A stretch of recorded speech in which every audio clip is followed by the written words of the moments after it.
Hey everyone, it's me, Caitlin. This is Cats and Horror and Stitching, and this is my first attempt at a stitch with me.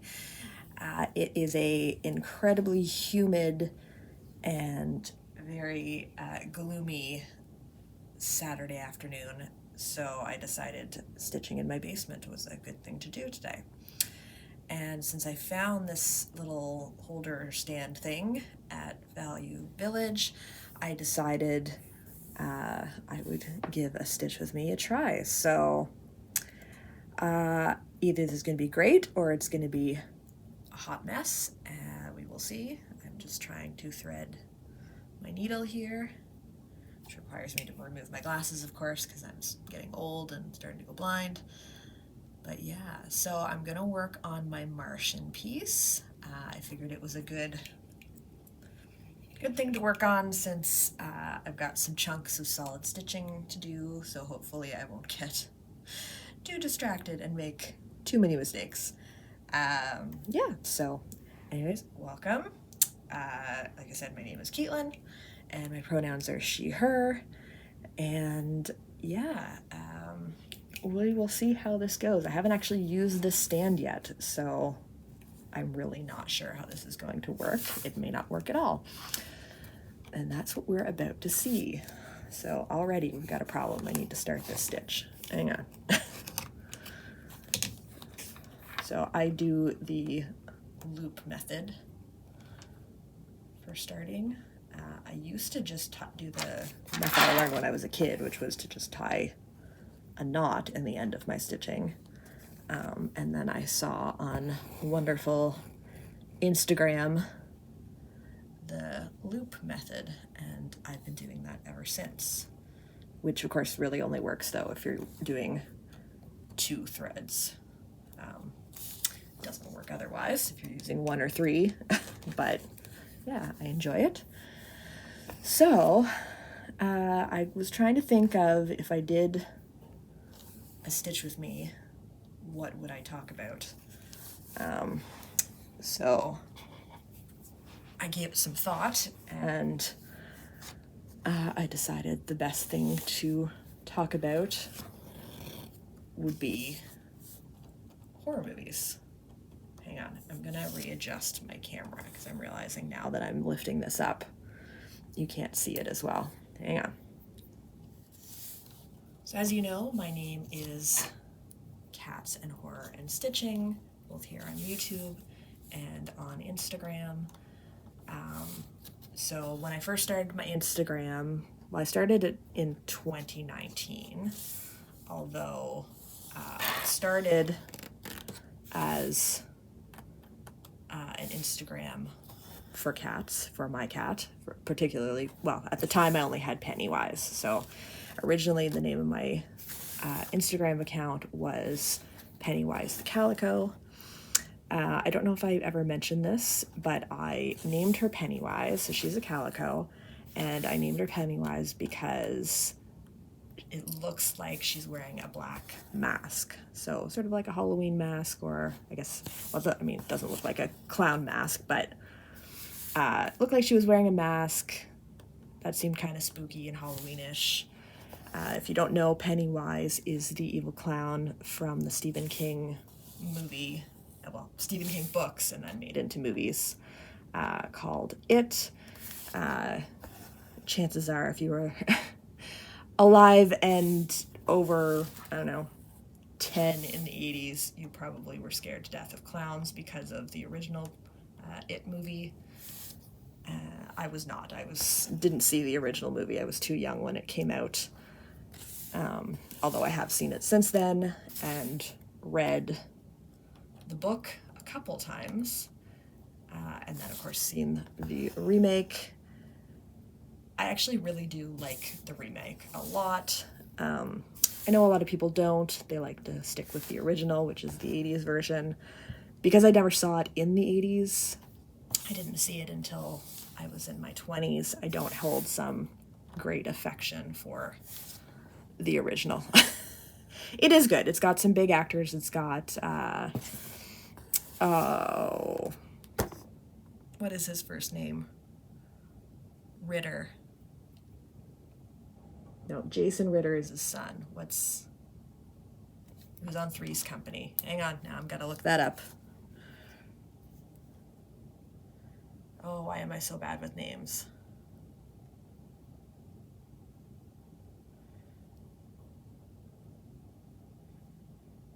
So the original movie was actually a TV movie that came out, it wasn't the 80s, sorry, it was 1990.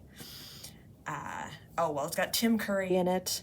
It's got John Ritter, that's it. John Ritter, Annette O'Toole.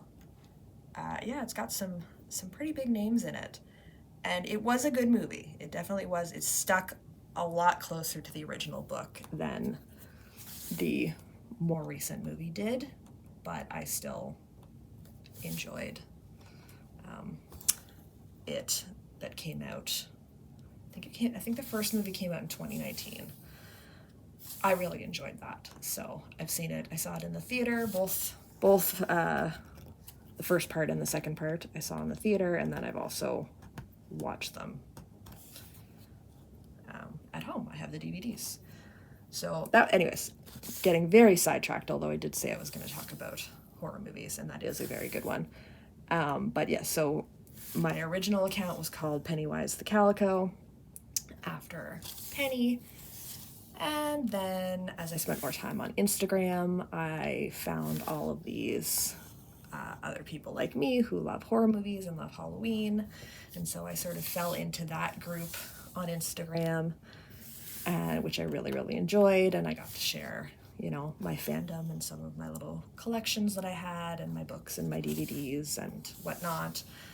And then I started posting some pictures of the cross stitches I was working on, because I was making cross stitches of horror themed things. Like I have one in my basement that has the quote from Scream, "What's your favorite scary movie?" So I posted a picture of that, and then of course, because social media follows you and figures out what you like, it then tells you more things to look at, and that's when I discovered more of the online cross-stitching community, especially because I was doing some, already at that time, some Witchy Stitcher pieces and Night Spirit Studio pieces, so that also helped me discover more of the cross-stitching community. So my Instagram evolved from being about cats to being about cats and horror, and then about cats and horror and stitching, and when it sort of overtook with cross-stitching stuff more than anything else, that's when I changed my name. And then, of course, I started my flosstube last September and named it Cats and Horror and Stitching as well. So yeah, so I do like all those things. I do cross-stitch, obviously, that aren't related to horror, hence this one that I'm working on. So this is the Martian by the Happy Sloth, which I got off of Etsy. And I am making this for a friend for her 40th birthday, which is in August. And I'm very close to being done. It goes, let's see, I'm here, got one more block here, and then part of this block. So I'm getting very close. Yeah, so, and most of this, a lot of this bottom part is solid stitching. So even though this was a full coverage, it was actually a pretty easy full coverage because there's so many really large blocks of stitching. There's very little confetti. There's a little bit like here, But it was very easy confetti because it's just, you know, one on, one off, one on, one off. So excuse my nails, by the way. It's been quite a while since I got my nails done. I'm in a wedding next weekend on July 2nd, and so I'm going to be getting my nails done for that, so I haven't bothered to go and get my nails redone since I knew that was coming up, but they are looking pretty sad. Yeah, so horror movies. I thought I'd tell you some of my favorites. Hang on while I have a drink. Like I said, it's very hot and humid here today.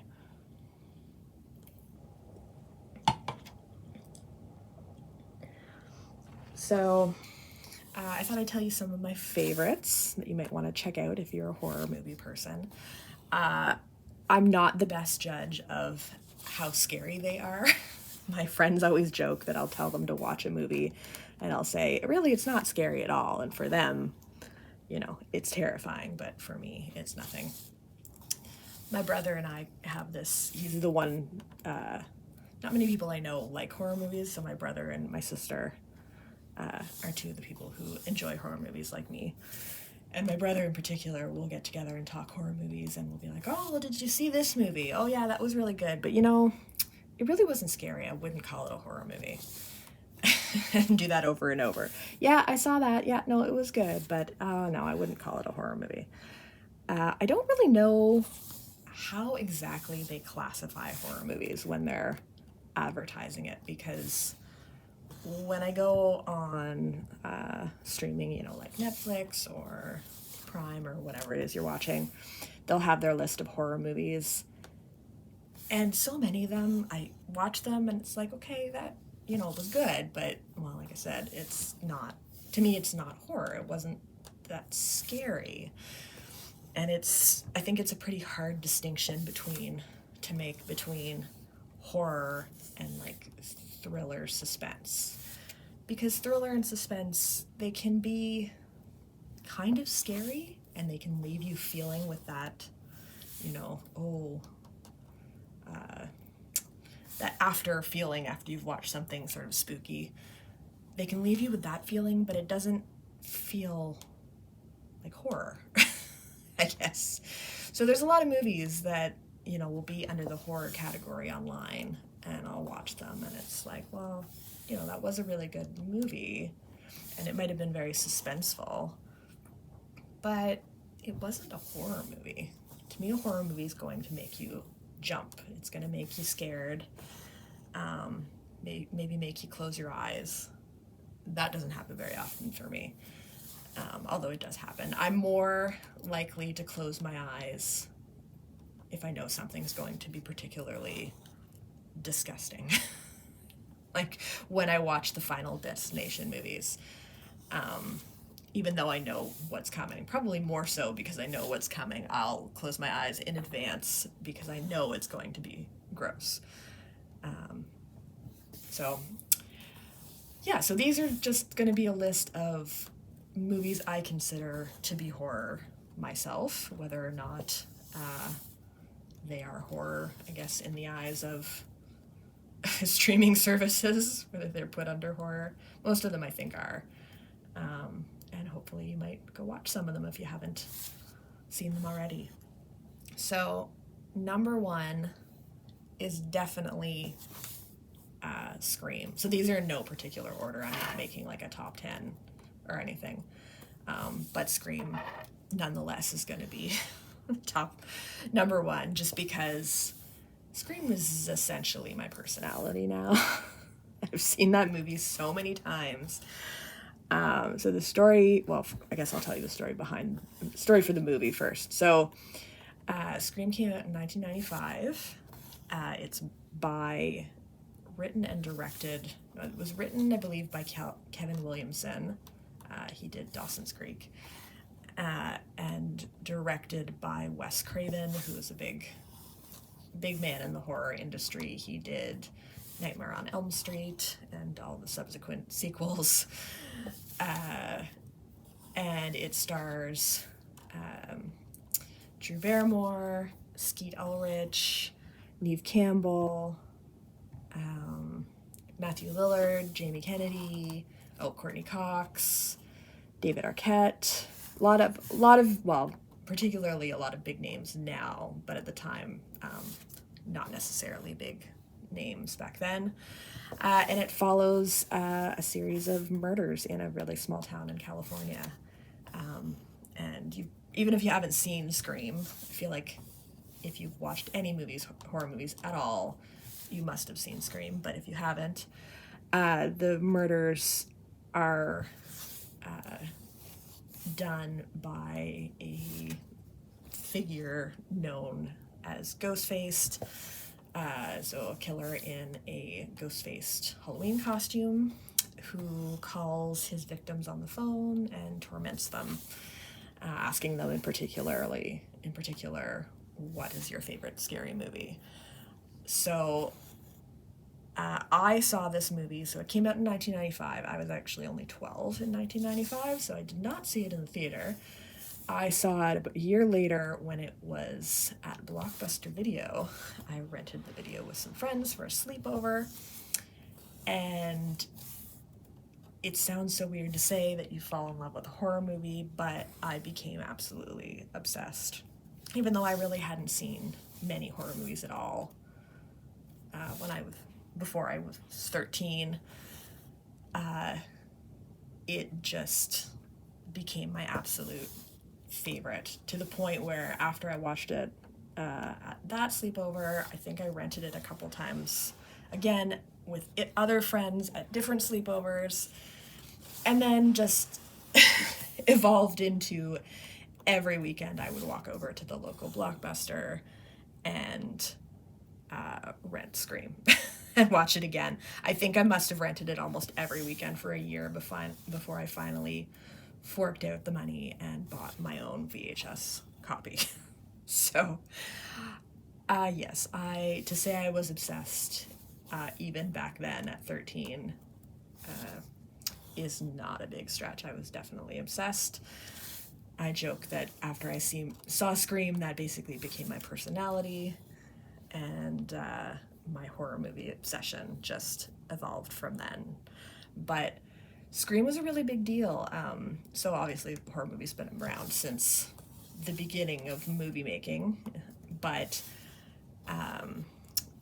they've gone through like a variety of changes over the years. So I mean, there were the silent horror movie films, which movies I think were so new. They were extremely scary. People just flocked to see them. And then I think in the 50s, 60s, 70s, they became kind of campy and over the top. There was also, of course, Hitchcock. Hitchcock's another one that, I mean, Psycho is most definitely a horror movie. It is a slasher movie. A lot of Hitchcock's other movies, though, I think would classify more as suspense thrillers versus horror movies. But horror movies sort of evolved, and I think into the 70s and 80s. They were just very campy. They were sort of made fun of. They definitely had like a cult following of people who have always loved horror movies, but I don't think they were ever really taken that seriously as being sort of legitimate, I don't know, art, I guess. They were dumb. It was, the like they make fun in Scream, the rules of surviving a horror movie. They were all very similar. The virgin gets away in the end, the dumb blonde doing dumb things that get herself killed, all those tropes and stereotypes. And so when Scream came out in 1995, it was something very new because it was making fun of the genre that it was part of. It was making fun of horror movies. They do a lot of poking fun in the movie of the tropes and stereotypes of horror movies. So one of the famous speeches in the horror movie is by Jamie Kennedy's character Randy, who is sort of the nerdy video store guy in love with horror movies, and he talks about the ways to survive a horror movie. you can never have sex because it's a sin. That will automatically lead to your death. You can never drink or do drugs, also sins. That will lead to your death. You can't say, I will be right back. If you say, I will be right back, you won't be back. So, and of course, in the many sequels that have followed, they've elaborated and expanded on these tropes of the horror genre with the tropes of the sequel, of the trilogy, of the remake, and now in the most recent 2 movies, there was what they call the requel and the franchise. So, yeah, I think Scream really made horror movies cool again, rather than being something that, they were sort of a dumb thing to do with your friends on a Friday night at a sleepover, which, I mean, it still is, but it became, I don't know, more legitimate and able to poke fun at itself. And so a lot more of these types of movies came out in the late 90s after Scream. It sort of opened the field to make them much more popular, much more marketable, make more money, I think. At least that's just my opinion and the little bit of research I've done and read about over the years about sort of the revival of horror in the late 90s up until now. And yeah, so it is definitely one of my utmost favorites. And all the sequels have been very good too. I do have to say, when I went to see the remake in, was it 2021 that the remake came out, or 2022? I can't remember. Was it 2022? At first I was kind of disappointed. I went to see it in the theater. It just did not have, at least to me, it did not have the same humorous edge that the original Scream had. It definitely had humor in it. Maybe, I hate to say, maybe I'm too old and I'm the wrong generation to get the humor, but I just did not like it as much.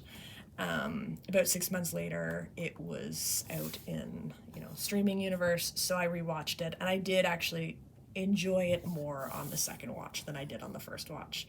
And then I saw Scream 6 in the theaters this year, and I enjoyed it more than I enjoyed Scream 5.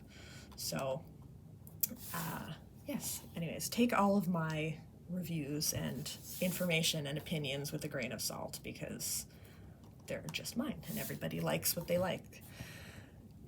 So the other movies I was going to talk about are, I already sort of mentioned, so the Final Destination franchise. There are, how many movies are there? 1, 2, 3, 4, I believe there's 5. I have seen them all. The first 2 I saw when they came out. The last 3 I don't think I saw until maybe in the last 10 years.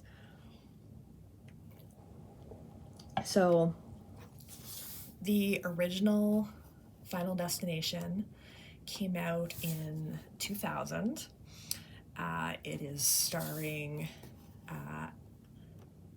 Ali Carter. It was Ali Carter is her name. You may know her from shows like Heroes. And Devon Sawa, who at the time was sort of a big Canadian movie heartthrob. Who else is there? Oh, we've got Kerr Smith, who was in Roswell at the time. He has a pretty short, Kerr Smith, he has kind of a very short cameo at the beginning of the movie. If you know anything about cameos in horror movies, you know why it's a short cameo. It wasn't Ali Carter, Ali Larter. Also Tony Todd, who, if you know, you know. Tony Todd was Candyman, and he's been in a ton of horror movies. He's like the king of horror movies. Let's see, who else was there? Oh yeah, Sean William Scott from the American Pie movies. And yeah, I think they were sort of the big the big, there's another, oh, what is his name?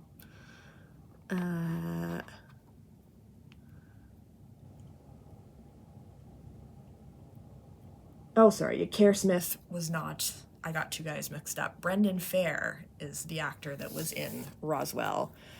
And Kerr Smith was the actor that was in Dawson's Creek. Not to sound too much like an old mom, but a lot of those teenage heartthrobs kind of look the same and have similar names. So, yeah. But, so the Final Destination, the first movie in 2000, I can't remember whether I saw it in theaters or not, but I definitely saw it right around at the time it came out, if not in theaters, then almost immediately on video. And it surrounds a group of teenagers who are going on a field trip to Paris with their high school graduating class. What kind of school do you go to where you get to go on a field trip to France? I think we went on a field trip to Toronto, which is a 5-hour drive, with my high school. But anyways, yeah, so they're going on a graduation trip with some teachers and their graduating class to Paris, flying out of New York, I believe. And so they get on the plane, and the main character, oh, what is his name? Sorry, I moved my camera. I can't remember what his name is. Anyways, Devon Sawa's character. If you know his name, I'm gonna have to look it up after, but I can't remember. His character is a very nervous flyer. You can tell from the very beginning of the movie he does not want to be there. And he gets on the plane and proceeds to have a vision or a dream where he sees exactly what ends up happening, but he sees that the plane is going to explode, basically. There's going to be a horrible accident. Everybody on board is going to die. So when he comes out of this, whether it's a dream or a vision, they don't really say whether he fell asleep or not, but he realizes that this is going to come true. They're all going to die. He starts screaming and yelling. He needs to get off the plane. A fight ensues between him and one of the cool guys in the graduating class, and a whole group of the kids and the teacher get kicked off the plane, and the rest take off. So while he's explaining to this teacher and the group of kids that are left behind how he had this vision, and of course they don't believe him, because you probably wouldn't believe someone if they said they had a vision their plane was going to explode. But then they see through the window of the airport the plane actually does explode. So yeah, so he basically saves everyone's lives, but most of them are pretty freaked out that he knew this was going to happen. And of course he's being investigated by is it TWA, the transportation, or maybe it's the FBI, I'm not sure. They want to know why he knew the plane was going to blow up eventually, essentially. But afterwards, as life is starting to settle back to normal, these kids are starting to get on with their lives. One by one, everyone who survived the plane crash that was supposed to be on the plane when it crashed start to die in mysterious and really excessively gruesome ways. And yeah, you find out that death is this, entity that doesn't like to be cheated. So there are 5 movies. They're extremely good. They're very, very gruesome. But I can handle gruesome when there's a really good plot to go with it. I don't like gruesome just for gruesome's sake. I'm at the end of my floss. There are movies that I find really are just gruesome for gruesome's sake. One of them is Hostel. I saw that when I was in university. Hostel and Saw came out around the same time, both equal levels of just disgusting body horror, gruesome, gruesome movies. But I found I really enjoyed Saw. It had a really interesting plot and story behind it. There was a reason for the gruesomeness and gore and violence. Whereas Hostel felt like just an excuse to be gross and to gross people out. So I did not enjoy it, and I never watched any of the sequels.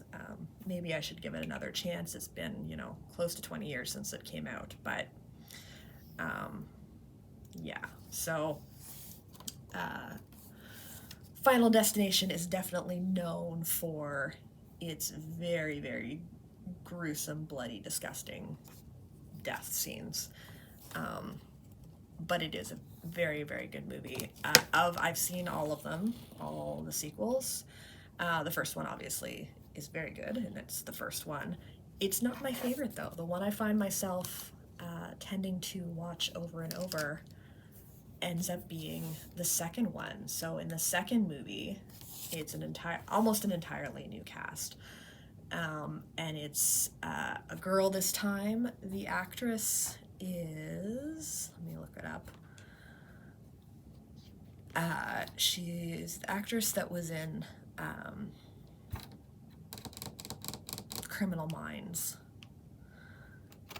AJ Cook. So she's the main actress, and then there's a bunch of other. This movie had less, I'd say, well-known actors, at least at the time, that were in it. But it follows AJ Cook's character. She's going on also a little graduation trip with some high school friends.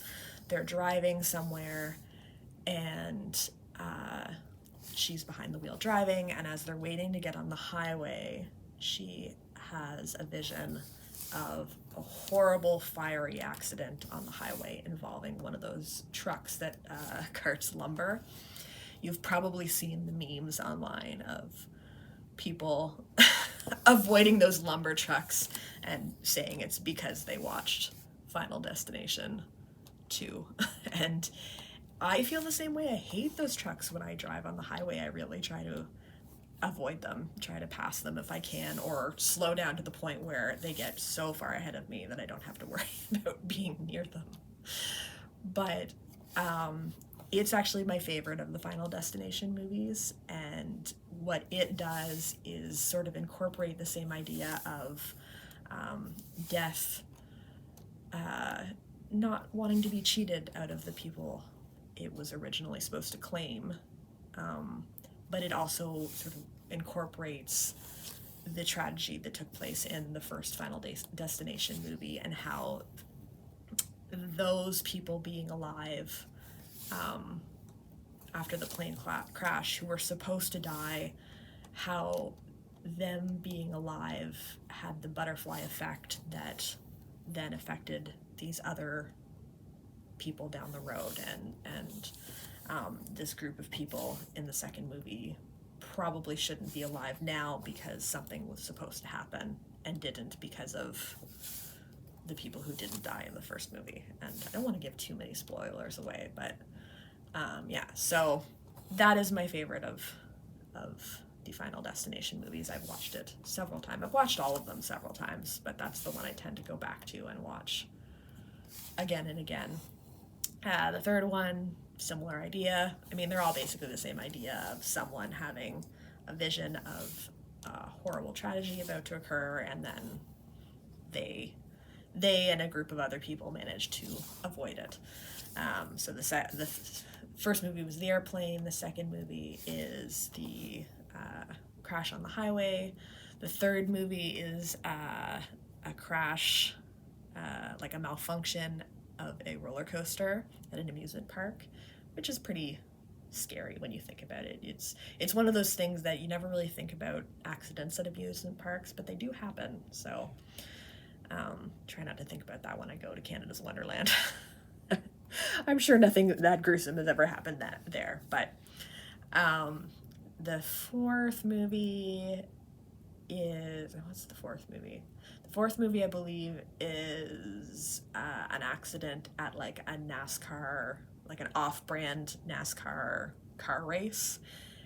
And the fifth movie is a bridge collapse. I would say the fifth movie, while most of the movie is not necessarily my favorite, they sort of tie in all of the previous movies back together, and so that makes me really love that movie a lot. Sorry, taking a break for a little sip. Yeah, so if you haven't seen any of the Final Destination movies, definitely check those out. Let me see, some other movies. So I did talk about Alfred Hitchcock. So, like I said, Scream was one of the first horror movies I really saw, but it wasn't the first. The very first horror movie I ever saw was Psycho. Probably watched it in the absolute worst possible place. I was having a sleepover with some friends at a friend's house. It was a friend that lived in my area but had just moved out to the country. So she lived sort of in the middle of nowhere, and she had a group of us over for a slumber party, and we rented Psycho, and none of us had ever seen a horror movie before. And Psycho is still scary to me. Like, it was made in, I'm gonna have to look up the exact date. It was in the 60s. But it is still scary. And I would still recommend anybody to watch it. So yeah, it was 1960. It's also got some big names for the time. So Anthony Perkins, Janet Leigh. I guess those are the biggest names.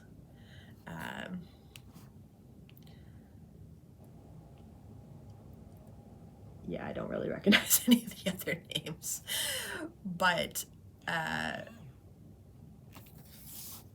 it really is still scary. So again, it's one of those movies that's gone down,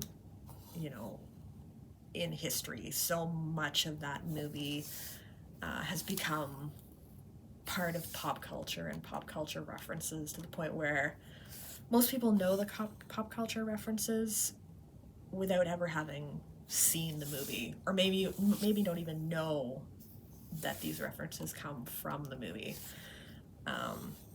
So it is the story of a woman who is on the searching for her missing sister. Her sister ran away and disappeared, and she tracks her down to this hotel off the highway called the Bates Hotel, run by Norman Bates, who is Anthony Perkins' character. And so she's looking for her sister, and then she meets up with her sister's boyfriend, who is also searching for his girlfriend. And just the I don't know, it revolves around them getting to know Norman Bates and searching for this sister and finding out about the relationship between Norman Bates and Norman Bates's mother and this hotel. And I highly recommend, if you haven't seen Psycho, to watch it. It is based off of a book also called Psycho, and the book was sort of loosely based on serial killers, like I think particularly Ed Gein. So Ed Gein was a serial killer in the US in, I think, the 40s or 50s, who killed women, obviously, because that's what usually happens, or like one of the usual serial killer victims.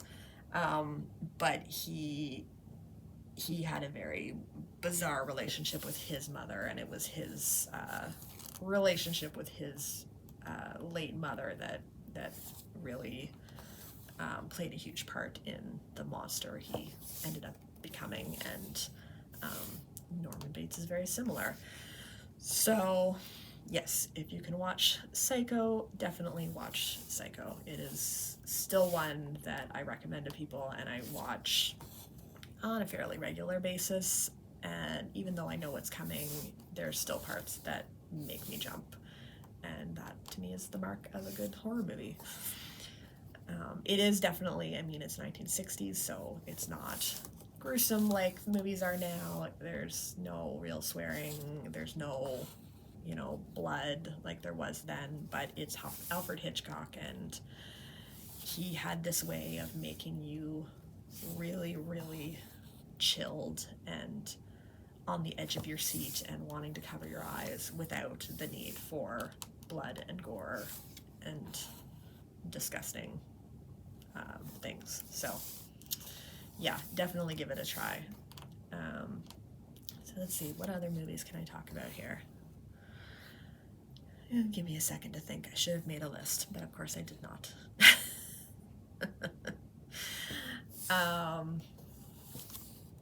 Let me just fix this. It's sliding off.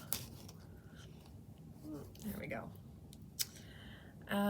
So there is a movie, I don't think it's very well known. I watched it on Netflix. So bearing in mind, I'm Canadian. Netflix in various countries apparently have different options for things to watch. So this is a movie that has been on the Canadian Netflix for years and years, and I watched it probably a good 5 or 6 years ago. It's called Oculus. So I watched it a couple of times, but it was just one of those very random, wanting to put on a movie. This was in the list of horror movies, so put it on. Looked interesting, put it on, and it was very, very good. So it is the story of siblings who get together after many years of sort of estrangement. They get together at their childhood home, which has been left abandoned, and they're dealing with the trauma of the deaths of their parents from when they were children and the events that surrounded that. I don't want to say too much because this is one that I really don't want to give away spoilers for, because it is a really good movie. So it came out in 2013, and the cast is it's got Katie Sackhoff. Mike Flanagan is in it. Didn't know that. So Mike Flanagan is the I think he's the author, but he's definitely the producer director of shows like The Haunting of Hill House, Midnight Mass, The Haunting of Bly Manor, etc., etc. Apparently he's in this movie. Did not remember that. Let's see. I don't really recognize any of the other actors, but it's a probably fall into the category of paranormal movie. These siblings are dealing with basically trying to come to terms with what they remember happening versus what they believe is actually possible that happened.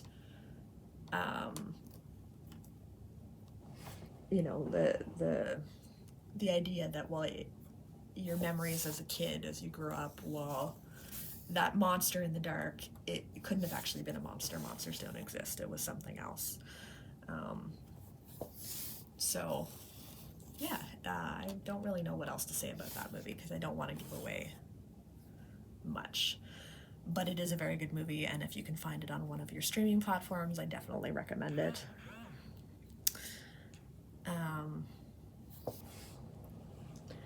So this isn't a movie, but I did just bring it up, so I will talk about it. The Haunting of Hill House is a limited series on Netflix. I'm sure if you're remotely in the horror community, you've probably already seen The Haunting of Hill House.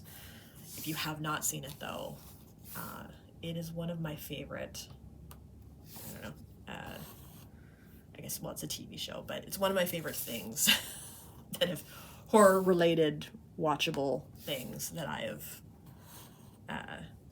seen in the past few years. I've watched it a couple of times. It doesn't get old. It's based on the novel by Shirley Jackson, but updated. I've actually never read The Haunting of Hill House, so I don't know how closely it's related to the show. I did see the original Haunting of, or right, no, it wasn't the original, the remake of Haunting of Hill House, which was another mid-90s movie that had Catherine Zeta-Jones. Who else was in that? I think Owen Wilson might have been in that movie. I'm gonna have to look that up. Again, that was, you know, a lot more campy than the book or this show are. There was another making of The Haunting of Hill House, I think in the 50s.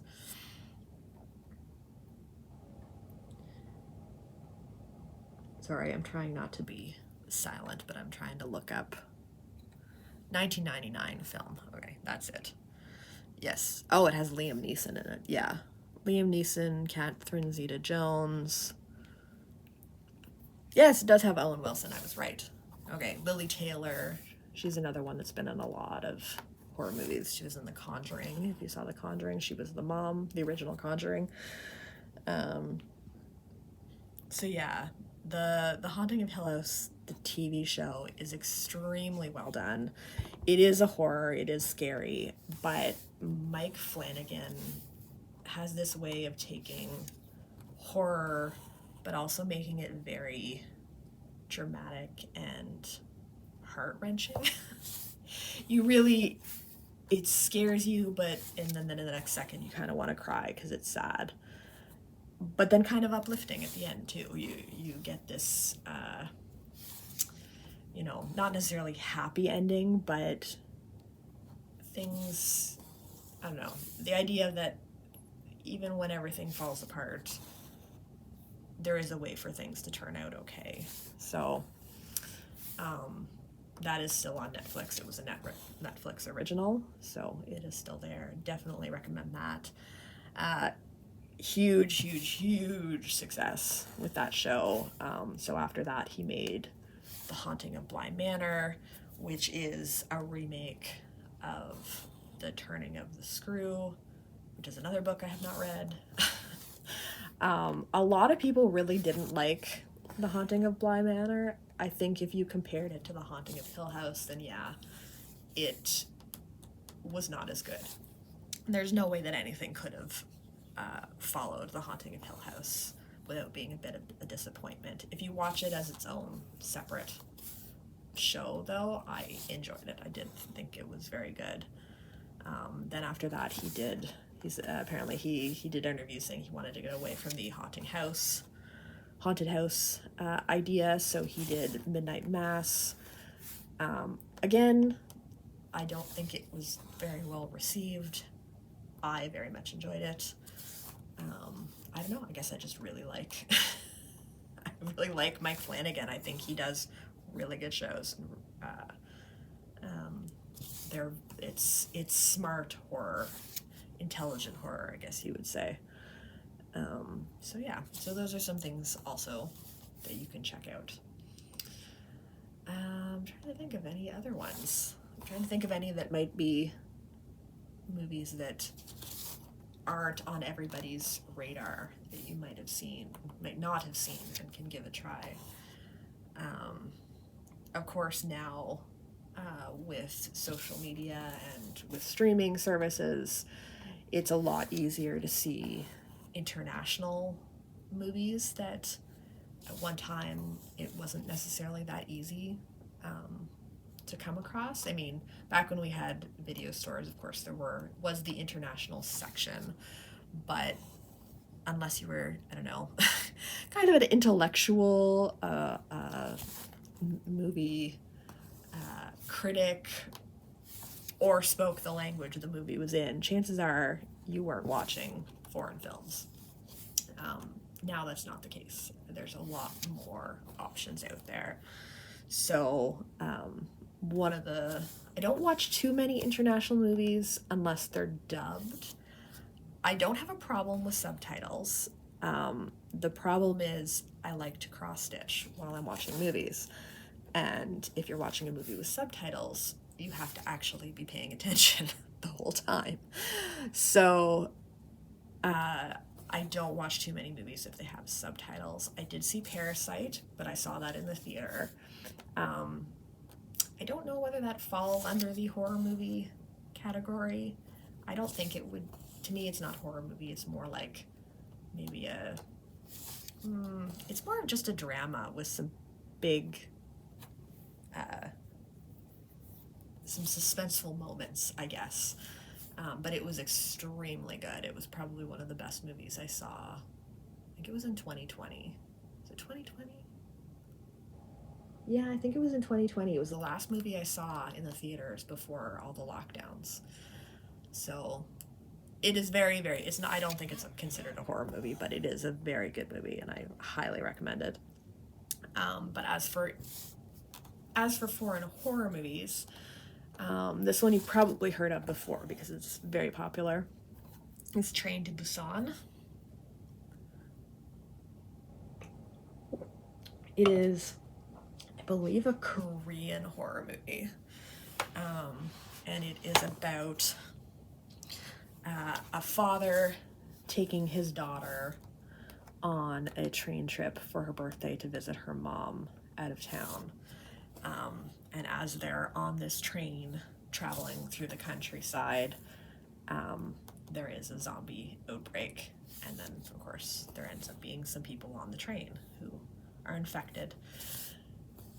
It's a very good movie. The actors are extremely good.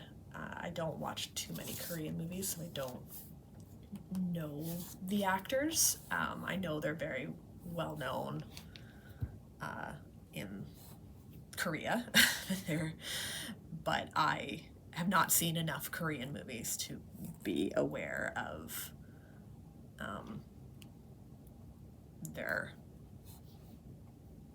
level of fame, I guess. So the main character, I'm really, really sorry. I'm gonna try to pronounce these names properly, but I'm not the best. The main character is Gong Yoo, and he plays the father, and his daughter is Kim Soo-won, the actress Kim Soo-won. And it's this group, and they're stuck on this train. There's a bunch of them, and as they're traveling, and I don't really know what else to say, again, without giving away too much, because I don't want to give away much, but it's a lot of it really is about the relationship with this father and his daughter. They made a sequel. It's, I don't know, I think it's called Train to Busan Peninsula. I haven't watched it yet. It's on the streaming service Shudder, which is a all horror movie streaming service. I haven't watched it yet, so it is on my list. I just haven't gotten there. But it is a very good movie. Some people love their zombie horror movies, some people don't. It's kind of a coin toss, I think. I enjoy a good zombie movie. Probably my favorite zombie movie is the 2000s version of Dawn of the Dead. I watched that so it was in 2004, for a while there, between, I don't know, graduating university and the last couple of years, I watched that version of Dawn of the Dead every October in my lead up to Halloween horror movie marathon. Obviously, after watching it so many times, it is not scary anymore, but I just enjoy it a lot. It's got some big names in it. We've got Sarah Polley, who's a big Canadian actress. We've got Ty Burrell. I believe he was the dad on Modern Family. Ving Rhames, Michael Kelly, Linda Booth, Mekhi Phifer. Yeah, there's a lot of big names in that movie, and I still enjoy it every time I watch it. It is a remake, obviously. The original Dawn of the Dead, when did that come out? I believe it was in the 70s. It was a George Romero movie. 1978. I, believe it or not, have not seen the original. So when I got into horror movies in the 90s, so in my teen years, obviously that was before streaming, everything I watched either was something that I could rent from the Blockbuster or the corner store, something that someone might have owned and lent me the VHS of, or else something that might have been on TV. And of course, if it was on TV, it was usually edited heavily, plus there were commercials. So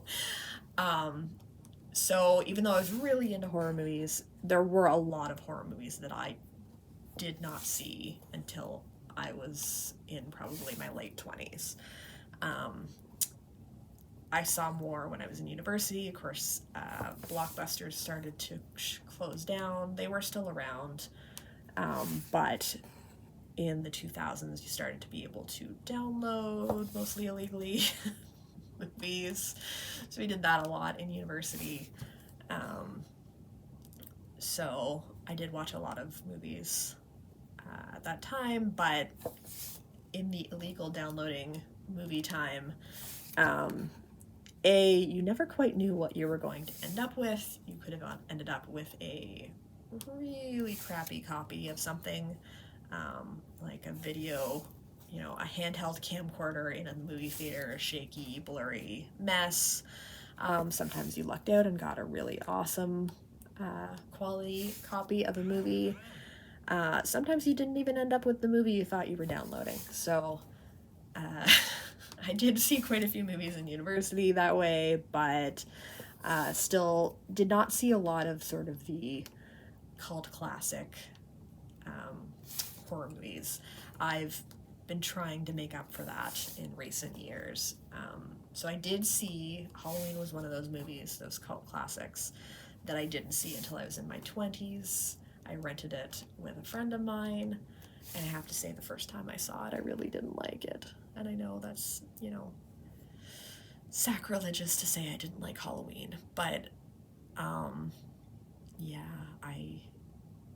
it was okay. I think at the time, because most of what I'd been watching at that time were much newer, like studio released, somewhat blockbuster horror movies, I didn't really know how to feel about the, independent, low budget, looks like somebody filmed it on a hand camcorder in their basement kind of movie. I have watched it again since then, and I definitely do enjoy it. It is not my favorite. But, I think it's also one of those movies that if you saw it when it first came out, or if you saw it as a teen, I can see how it would become sort of your favorite and part of the, love because of the nostalgia. That's kind of how I feel about Scream too, because when you look back on it now, compared to stuff that comes out now, of course it's not Well, I still think it's good, obviously, but of course the special effects and whatnot are not as good. But, you know, I loved it when it first came out, so I still love it now. Some other movies that I've watched in the last few years that I felt like I couldn't call myself a horror movie lover without seeing. During the pandemic, I bought DVDs of all of the Nightmare on Elm Street and Friday the 13th movies. So those are movies I had not seen before then. I still have not watched all of the sequels of those movies. There's a lot, but I have watched quite a few of them. I really enjoyed the first movie of both of them, both Friday the 13th and Nightmare on Elm Street. I really, really enjoyed. But the sequels, not as much. They're, like I said, they get very campy and just, you know, not quite as entertaining, but they're definitely, the first ones are definitely worth a watch.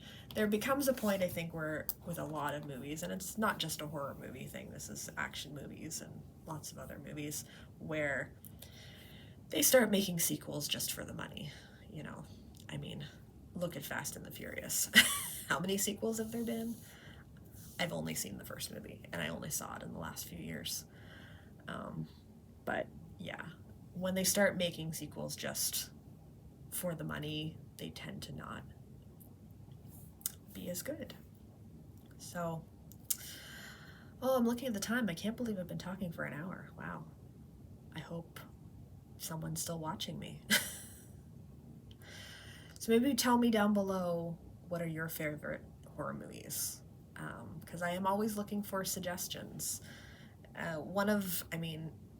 Streaming is wonderful. It's opened up so many more options for what we can watch, but I don't think I'm the only person that feels like I open up my Netflix or my Crave or my Prime and just flick and flick and flick, trying to figure out what the heck to watch, because I just can't decide. And then half the time I end up watching something that I've already watched previously because I just cannot decide.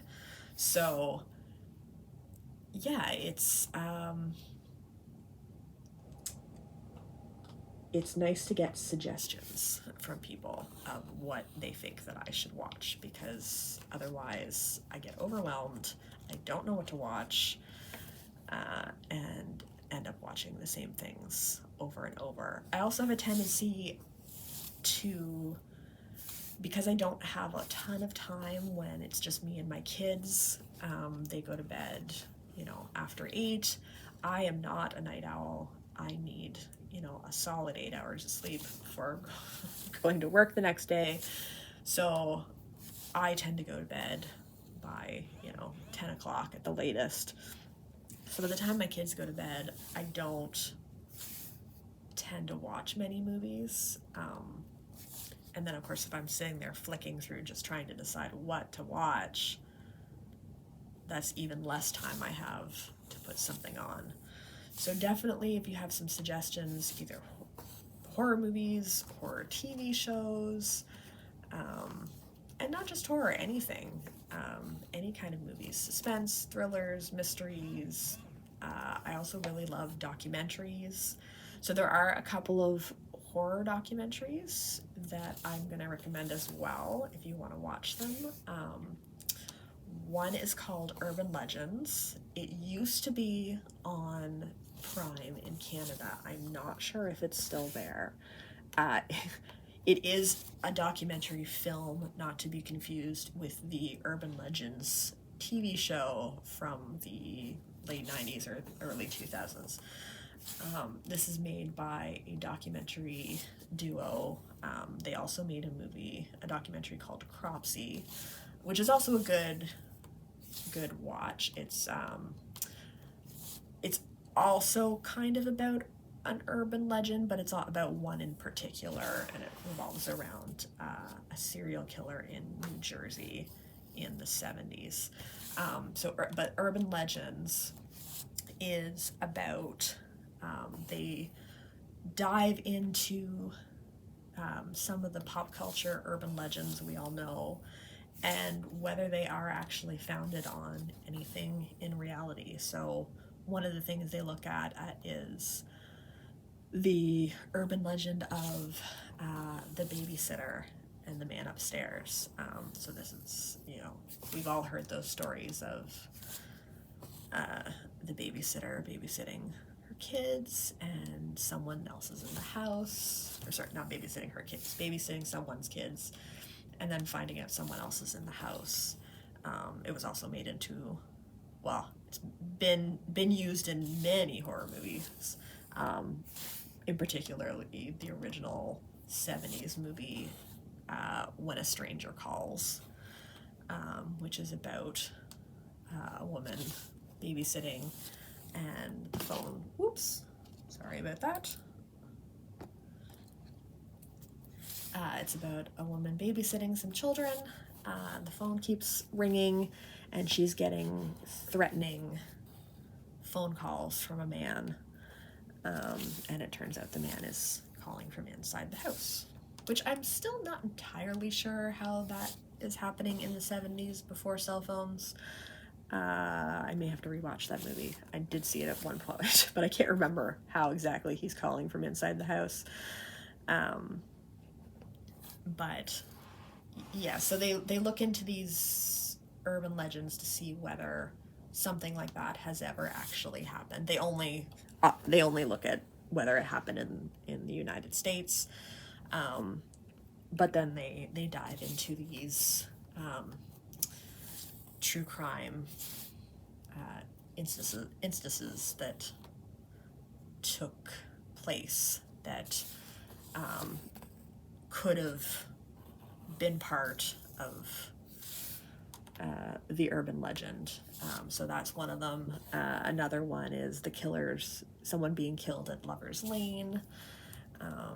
That's a popular urban legend, and they talk a bit about the Zodiac Killer, but also another series of murders that took place in Texarkana, and that as well was turned into a horror movie, one that I haven't seen, again, that is also on my list. The movie is called The Town That Dreaded Sundown. They also look into the fear of clowns. I don't remember what the actual urban legend is that has to do with clowns, but I guess just the idea that clowns are scary, and I think particularly in the 80s, the idea that of the clown sort of going around in the white van kidnapping children. And so they talk about Ed Gacy. Is it? No, Ed Gacy? What's his first name? John Wayne Gacy. Sorry, I was thinking of Ed Gein when I said that. John Wayne Gacy, who was the killer clown from either, was it Wisconsin or Minnesota? One of those, I think. Or was it Michigan? Oh, now I'm gonna have to look that up too. I was completely wrong. It was in Illinois. Getting all of my facts wrong here. This is why I said take everything I say with a grain of salt. Yeah, so they look into that. And yeah, so Urban Legends, very interesting documentary if you're interested in true crime and urban legends and horror movies and whatnot. It kind of touches on all of those subjects. Let's see, what else? What else is there? What else can I talk about? I could just keep going on forever, truly, but I probably shouldn't because this video is getting quite long already. So maybe I will finish this final line and then I will let you all go. And I hope that you enjoyed watching me stitch and listening to me talk about one of my favorite topics, horror movies. I do really want you to give me suggestions if you can think of anything that you've seen that maybe I haven't seen. Also give me suggestions on what else I could talk about. Did you enjoy watching me stitch and listening to me talk? And if you did, what else could I talk about? If I did this again, what would you like me to talk about? Despite my Instagram and YouTube name, I do learn about and talk about other topics. These just happen, cats and horror and stitching just happen to be some of my top favorites. So yeah, what would you like me to talk about? What would you find interesting? Do you like me just rambling like this, or I can, you know, do actual research on a topic to talk about? I did consider doing some research and writing down lists and information for this. And then I got the chance to do this afternoon while my kids are at a birthday party, and I thought I better just do it now while I have the chance, before I get distracted doing other things and lose my motivation or forget or get too busy. So yeah, but anyways, oh, my stomach is growling. Okay, maybe I should go have some lunch. So I hope you enjoyed this. I definitely enjoyed sitting here chatting and getting some work done on my stitching. You can see I am not a particularly fast stitcher, and the backs of my projects are kind of a disaster. If you were looking for incredibly aesthetically pleasing cross-stitching, I'm probably not the girl for you. But if you're looking for a bit of a hot mess and interesting conversation, that I can give you. So thanks again for joining me. I really had a good time, and keep an eye out, because I am going to try and do a whip parade now that it's almost the end of June. I'm going to try and do a whip parade in the next few weeks. I don't know if I'll be able to get it out next weekend, because like I said at the beginning of the video, I am in a wedding next weekend. So I don't know when I'm going to get a chance to actually sit down and film that.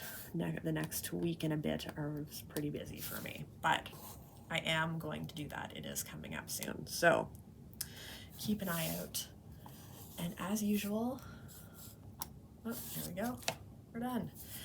As usual, thanks for watching. Have a great week and happy stitching. Bye.